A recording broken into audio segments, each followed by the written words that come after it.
So we've looked at categories of direct procurement. We're talking about production materials, resale, goods for resale, and we've also talked about commodities, right?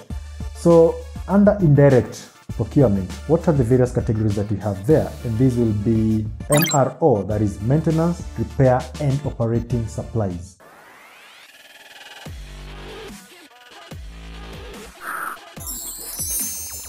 Now you can define MROs as, I'm going to use MRO. So we can define MRO as all goods and services aside from capital equipment necessary to transform raw materials and components into end products. So we're talking about things that are going to play the support role in the transformation of inputs into, finished products. Things like paints, lubricant, packaging material, cleaning products, etc.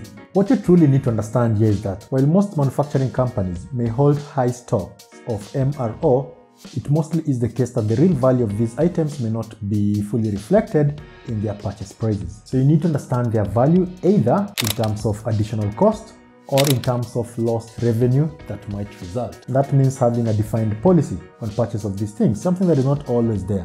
Is what typically happens when you're talking about maintenance, repair, and operating supplies. You want something like staplers or staple pens or ink or whatever it is that you're dealing with, right? And for the most part, you just put a requisition to the finance department or accounting department. They approve your requisition and you go ahead and buy this stuff. And sometimes you buy those things and then it turns out that somebody else has, 3 staplers in their drawer. And so, the problem is that, it may not look like a big deal. Remember, you're spending money that you could have otherwise spent on something else. So typically that is what happens in most companies. And that is why you need to have a good policy regarding such purchases. Because unlike direct procurement, that you can just say we bought X and X led to manufacture of these things and we've had that cost in the cost of selling this stuff and you're going to get profit. This is one situation where you may not really understand the value of whatever it is that you bought except for its utility. Meanwhile, the procurement has no clue as to what is going on. And there are many reasons why companies just do that, okay? There are many reasons why they don't really pay a lot of attention to MRO. And that is because of things like the actual usage of a particular item could be low or even zero. For instance, stocking computer mouse in case they break down. Number 2, the demand level for some of these items are not predictable. So as a procurement specialist, what's the way forward? How can you help your company so that you don't end up having these kind of problems?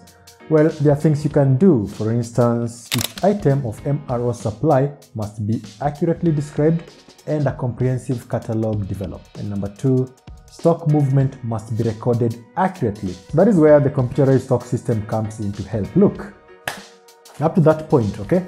If there is any question, of course, do let me know. So at this point, I'm certain that you're in a position to distinguish direct from indirect procurement, give examples of each, talk about value chain in relation to the direct and indirect procurement and all that stuff. So if there is any question, do let me know. I'm Moses and I'll see you in the next video.